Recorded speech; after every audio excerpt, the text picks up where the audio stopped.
We're good? All right. Everybody, I'd like to thank you all for coming. I'd like to thank GrrCon for sponsoring us and having us here. Today, what I'm going to talk about a little bit is we're going to step a little bit out of the technical side. We've got some really, really smart people here doing some really, really in-depth stuff.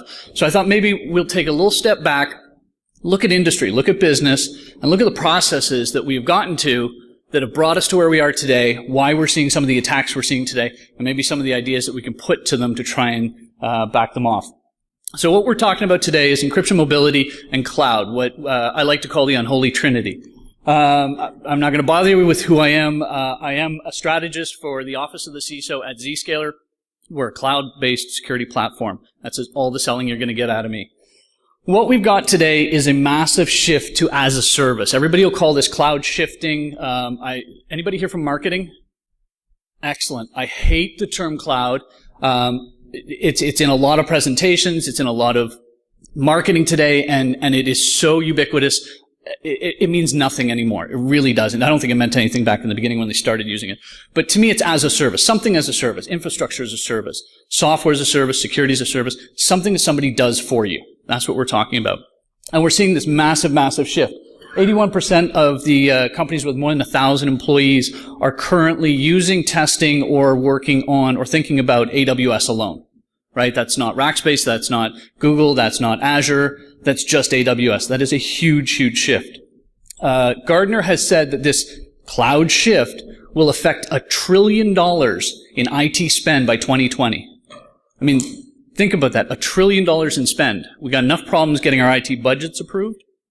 This is where the money's going. They're shifting it out of on-prem and into as a service. And we're seeing that nearly half of all new software developments are alternative consumption, right? So that's anything other than your traditional, shows up on a disk and you put it in somewhere. Anybody heard the term shadow IT? I want to bash my head on the wall when I hear shadow IT.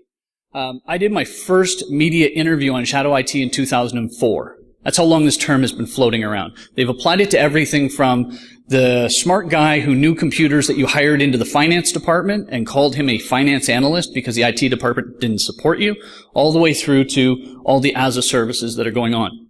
Shadow IT is IT. Really what this is an employee that is smart and trying to do better and has a credit card. Right? The simplest way, if you want to find out how much of this stuff is going on in your company, easiest, simplest, most cost-effective way to do it, don't buy any software, don't go grabbing anything to scan firewall ports. Go down to your expense management team. Find out who's got recurring expenses at the $19, $24 expense rate, because guess what? You don't have to submit expense receipts for that. That's the typical cutoff, is $25, right? So they'll price these things for $20. They'll lay it under other, and it will just cycle through, right? And that's where you'll find a lot of this. And what's happening is they're putting up massive amounts of company data, personal data, into infrastructure as a service, into storage as a service, and there are no controls over it. And it's not malicious. That is just simply, it's happening because they don't understand what they're doing. If anybody's even looked at the new Sierra upgrade to Mac OS, right? One of the third questions it asks you, we're going to sync all of your documents to iCloud. Yes? Default checked, right? There's 7, 8 gig, 20 gig, what have you got that's going to get pushed up there, and what permissions do you have on it? You don't know. And what, I think it was SkyHigh did the test, they found the average user has just over 2,000 files in public infrastructure. It's because of these syncs that are going on. Because they're putting them in places where they need to share them with somebody, or they want to get them home, work on them on the weekend, right? They're not maliciously trying to go around policy, but what they're ending up doing is causing us a nightmare. We have, 20% of those files are containing PII, right? We've got PHI, PCI documents, so we've got credit card numbers in there, we've got social security numbers, we've got a lot of data in there. And 13% fully public. No security at all. You got the link, you got the file, right? Even internally, when you look at nearly 70% of files shared internally with no controls. Not everybody in our company should be looking at every file in our company. We know that, right? This is just good access control. We got to move to mobility. Right? Everybody's moving over to the phones. Everybody's moving to iPads, tablets. They're getting away from laptops. My laptop, 90% of it is doing presentations. That's it. Everything else, you're doing it off a mobile device because you're moving. Right? You're always going. We've got a $140 billion industry by 2020. I mean, that is why companies are rebuilding, rebranding, redesigning websites so that they show up on an iPhone 5, on an iPhone 6, on a tablet, on an iPad, and that they auto-adjust and look good, and nowadays they all look the same. There's very little creativity in it, but they're doing it because that's where people are accessing their information. So they're pushing over to it. And we know that when you have money there, when people are putting money into something, the bad stuff's going to follow. We know that 40% of employees in the U.S. use personal devices. Anybody here from the sort of the policy side understand what we have as an issue when somebody uses a personal device for work? Right? You have no legal claim to the device to start with.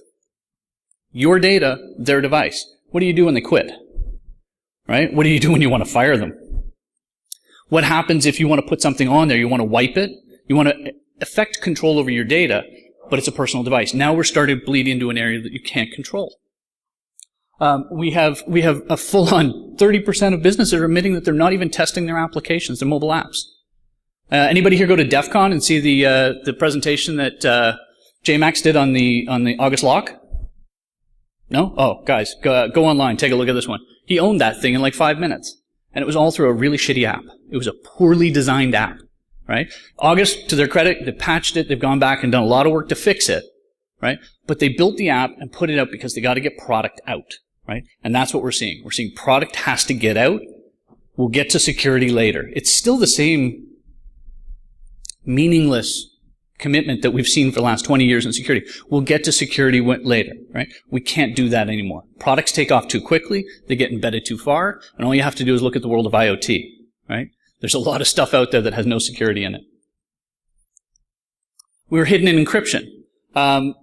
Regardless of your moral compass on Snowden and how he did stuff, he did one hell of a good thing on the encryption side, at least, in that he advanced the use of commercial-grade encryption to the general public by nearly a decade. I think the U.S. government said 7 years. I figure they're not giving him full credit. But we're seeing a massive, massive shift to default encryption.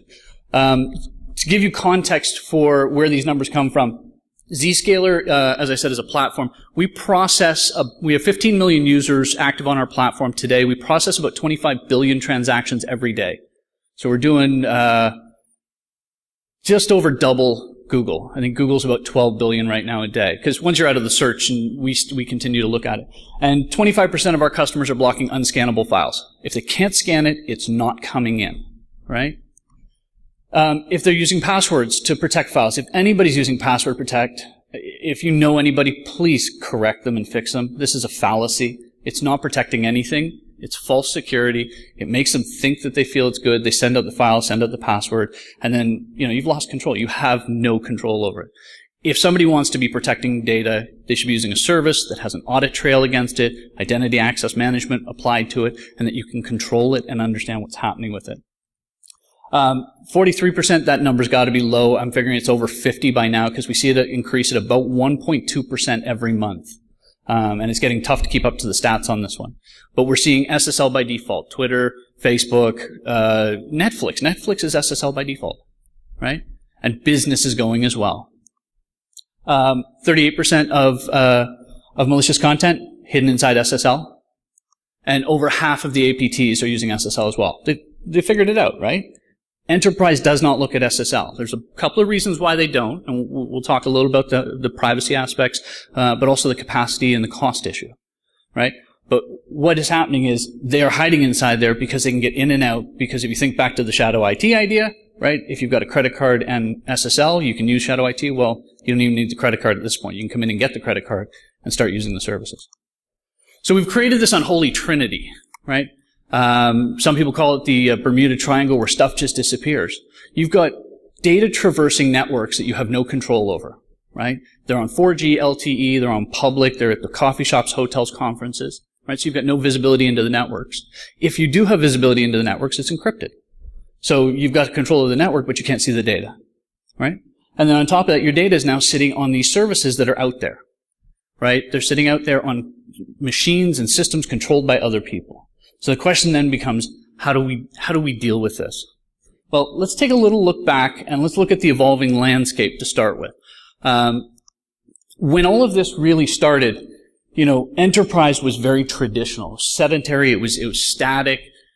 People went to work at an office, right? They connected to their PC. They used their PC or their dumb terminal, whatever it was, but they were internal. Even when they started to expand, they had VPNs, corporate-owned assets. People didn't buy big honking machines or incredibly powerful laptops and carry them around, right? So it was really a controlled environment. We had location-based services, and I think we did a great job on this when we built really good security services to protect corporate. Today, everything's dynamic. Everything's moving. Everybody is mobile. Anybody in here without a smartphone? All right. Always worth asking. Somebody occasionally pulls out a flip phone. But we've moved into this BYOD. We've moved into this blended lower cost for enterprise. So let employees use their own stuff. The attackers, good old days, it was rogue individuals that were trying to make a name for themselves, right? It was about respect. It was about what they were trying to do and get out there. It was not typically financial. There was money to be made, but it was not the primary. Today, this is organized, this is highly efficient, and this is all about the money. And we know that because we see the swing in the EKs going over to ransomware. It's a massive, massive swing. The attacks were loud and noisy. Back in the days, you know, the big attacks, they came in, you had boundaries around them. You knew when it started, you knew when it ended. It was a nightmare while it went on, but when it was finished, it was done. Today, this stuff is silent, quiet, and you find out 2 years after you've been compromised, right? This is not noisy. This is get in, stay in, and be in. Like, I mean, if you think about Sony, I think their only real option is to throw out everything that they ever had. I mean, start fresh. If they even tried to restore or correct systems, how many of those systems can they guarantee still aren't compromised? And back then, we did URL filtering and antivirus, right? It was good. It worked. And today, we do URL filtering and antivirus. We haven't kept up, right? We have not stayed current with the attacks that are happening and with the dynamics that have happened in the landscape. So, from a history perspective, 2014 was the year of the credit card. They were going after credit card numbers. Nowadays, it's buy one, get one free on the darknet, right? They're giving this stuff away. Credit cards are pointless. You guys get credit cards compromised. You get a new one. You don't even know what happened. Thing shows up in the mail the next morning, right? Or you get that phone call saying, did you make that? No, I didn't. And you got a new card on the way. We're seeing a move into PII, into personal information. It is becoming very, very valuable because of the longevity in it. It's very difficult to change your social security number or your social insurance number. It's impossible to change your medical history. I don't think you want to. And then you've got prescriptions and all of the other things that go with it, right? So you're tied to that kind of information. And we saw that with things like OPM. We saw that with Anthem. We know that they were coordinated. Even Anthem was 80 million odd records that were compromised, 4.5 to 5 million federal employees, and 75 million collateral damage, right? But that is what is happening out there. And then we're seeing the extortion and the hacktivism, right? So mentioned Sony. Anybody familiar with Ashley Madison? All right, we got people to put their hand up. Nobody ever puts their hand up for Ashley Madison. For those that aren't from California, these guys are actually back on the air now with new commercials, and they're rebranding. For those that don't know Ashley Madison, right, it was the site where you could have an affair, and they would charge you $19.95 to permanently delete your data. That was the deal. Turned out they weren't doing it. They were deleting your name. That was it. And then you could recreate the ID afterwards. Somebody went in, the team went in and just owned them, dumped everything to the internet. I never quite understood the threat there, which was shut down your company, so either end it all, or we'll completely embarrass all of your customers. I mean, it's not like they really suffered. Case in point, they're still in business today, somehow. I mean, there's a lot of guts in going back into the market. But this is what we're seeing. We're seeing this move and this shift to more coordinated, more sort of that larger scale attack, if you will. And even if you look at the hacking team, that was Phineas Fisher, right? One guy went in and just owned the entire company. So why PII? As I mentioned, it's got longevity, right? You can run false medical claims. Insurance companies typically will write off anything under 20 grand without asking, without question. It's just the cost of doing business. Cost of doing business, of course, ends up with us at the end, right? Even if you look at like the DDoS attack on Krebs, Google came in and put up the privacy shield for them after their previous vendor wasn't able to handle it. And that's being done gratis, which is great. I think it's phenomenal that they get it. But Google has to eat those costs. Those costs go into cost of good. That is inside the business model, so they will pass that on, intentionally or not. It comes back to the end user that does pay, right? And that's why we can't just sort of forget about these things. Fraudulent tax returns as well. Anybody ever, submitted a tax return and got that? Oh no, you already submitted yours. I mean, that is a gut-wrenching feeling when you see that, when somebody else has submitted your tax return for you beforehand. It's gone corporate. The whole ransomware thing is gone completely corporate. We've seen it with Hollywood Presbyterian Hospital. We've seen it with Calgary University. We've seen it with the police force. And people are paying, right? There's only 3 things, like the FBI said, there's 3 things you can do: walk away, come off backups, or pay, right? Well, I've finally found a customer, not a customer of mine actually, a person, that experienced the cryptoware that is actually running encryption over the life cycle of your backup, right? So these guys are building the keys in to decrypt it on the fly to allow your machine to go through its 30-day backup cycle, and they hit you on day 35. So you go to the backups like the FBI said, you start pulling backups, and they're all encrypted all the way back. We'll motor through this a little bit because we're a little bit short on time. We're also seeing the terrorist side of the thing, right? They need money to fund the campaigns, so there's ransomware to do that. We need information, so we see the attacks like Anthem, we see attacks like OPM, and we've even seen, I don't know if anybody saw it, it was actually buried inside the whole thing with Sony. It happened around the same time. A German report came out and said that a German steel mill had been compromised and the cooling systems had been affected. They were unable to shut down the blast furnace, caused quote-unquote unspecified massive damage. We don't know if that attack was meant to do that, if it was like to be a Stuxnet or whether it was simply a byproduct of what happened, but we're seeing physical manifestations of what's happening in the cyber attacks. And this will continue, right? As systems go online, as they bring more and more in, because it's a lower cost, run 1 set of Ether instead of 2, so we don't have separate systems. It's a lower cost to allow a technician to VPN in instead of driving 4 hours to and from, which he gets to bill for, right? They're going to drive down costs. This is going to continue. And we got trusted partner attacks. The attack on Target came through Fazio, right? It was the HVAC vendor. Same with the attack on OPM. That came through Keypoint, which is a background checking service. Anybody ever applied for a job at the federal government? Everybody going to admit to it? When you fill out that application, it is a very detailed application. And when you fill it out, it is under the understanding that you either disclose, and if they find out afterwards something else, it could preclude you from employment. So people put a lot of information in those things. Everything that they feel is effective, and they ask a lot of questions. They also ask for fingerprints, right? They were in that database when they digitized them. So we've got this entire shift. As I said earlier, I think the security industry did a phenomenal job protecting the data center, right? We built the stacks, we put the right processes in place, and it became too cost prohibitive to attack a data center in general. Not total, but in general. So you always have to go after the weakest link, because to date, it's cheaper to attack us than it is to defend us, right? And that's what happens. When we make it more expensive for them to attack, they shift and move somewhere else. It is now easier to simply go after, we're going to pick on Yahoo. It's easier to go after a public website, right? Put up some sort of redirect, some sort of infected code, something just to grab a hold of them so that the employee picks it up. And it's usually not going to happen inside the corporate office. They're going to be when they take their laptop home or come to a conference or traveling. And once they do that, they literally walk this stuff in the back door. We're back to SneakerNet, right? This is physically walking in our back door. We've got the great protection at the perimeter, but the perimeter has simply dissolved. So what do? We've got to shift the defense here. We've got to move somewhere else. We've got to look at other ways to take care of this. This is what a traditional data center connection would look like up until probably the last few years. But what we've seen is the internet's the new data center. That massive shift that we talked about in all of infrastructure as a service, software as a service, that $1 trillion spend shift is what's driving this. People are accessing systems directly. They're no longer backhaul, or they don't want to backhaul either through VPN or MPLS. It's either cost or usability. So they're directly connecting. We used to have, at least I did when I put in VPNs, no split tunneling, right?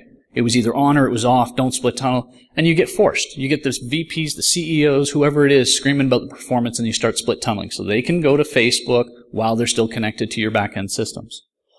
If you know what you want to look for, it's nice and easy, right? It's not the one-armed man. It is him.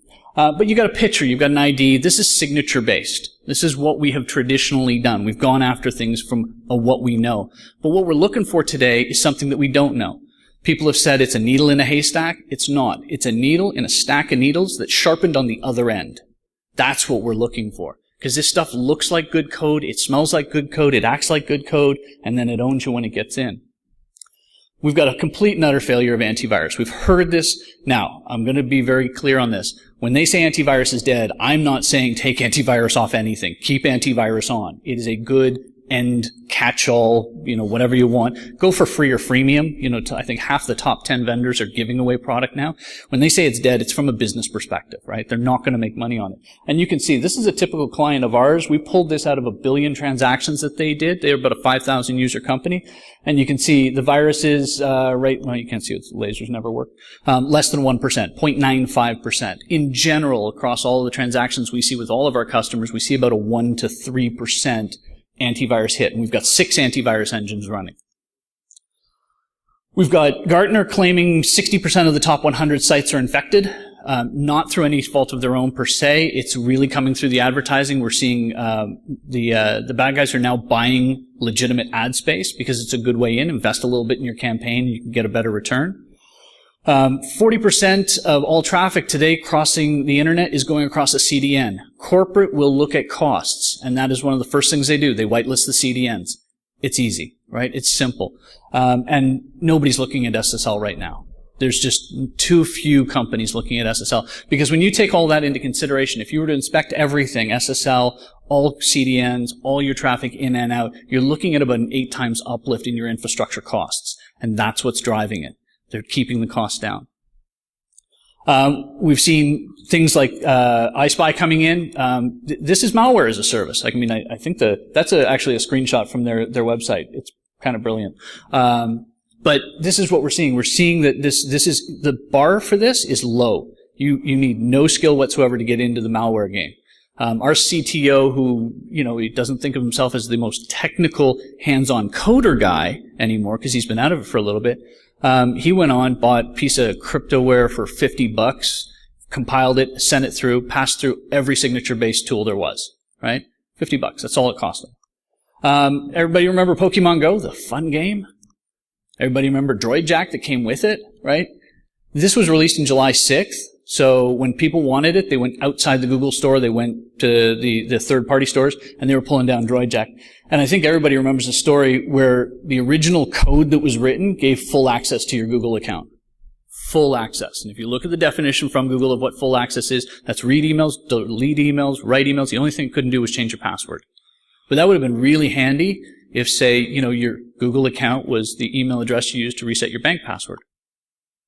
I assume that this was just really, really inept, not intentional. They did fix it, right? So you got compromised code, all of it in one. And then we've got the evolution of ransomware. This was a software vendor that wrote a legitimate piece of code, delivered a legitimate piece of digitally signed code, multiple signatures on it, sent it through Mediafire, a legitimate way to get your code, had CryptoWall buried inside it. So they're getting very creative as to how they get malware into the environment as well. So what we're talking about now, I'm going to drag up the old defense in depth, right? And we have beaten this term to death. And the thing about it is I'm going to keep on it because it is a valid model. The problem is we've shifted away from what the model meant to what we think the model is. We think the model is buy one of everything, best of breed, slam them all into a data center somewhere, apply everything, and hope they all work together. And it's not. Defense in depth is simply, you don't have to have the best in breed, you don't have to have the most. You have to have compensating controls for when something fails. If a vendor ever gets up and tells you they've got the silver bullet or this, we'll answer all of your problems, run like hell, right? All of the stuff will break. Zscaler stuff will break. It will happen. That's part of reality. It's part of life, right? The key is in understanding how you deal with it and what defense in depth compensating controls you put on top of it to catch it afterwards. So I'll do a quick thing on behavioral analysis. I'm sure everybody's familiar with BA. Cool. Behavioral analysis is simply filling the gap between static analysis that we currently have and what we're seeing in the shift in threats. The behavioral analysis is slow, it's very expensive, and it is not a silver bullet. Let me get those ones out of the way right up front. But it is a necessary piece that's needed in that defense in depth procedure, in that defense in depth concept to catch the things. Because as I said, recompiling code is easy. You bypass the signature base very quickly. Signatures are getting updated. You can update them as fast as you want. They will always continue to get ahead of us, right? So we've fallen into this gap. You need a place where you can run code, give it the time to run, let it reach out and pull down everything it needs to pull down, let it do everything it needs to do, and then make a rational decision on it, whether it's live, VMs or it's a third party, whatever it is, that's the added piece you have to put on top. Antivirus, static, fast, quick, you're going to catch a volume of stuff. Behavioral analysis, slow, expensive, you're going to catch the bigger threats.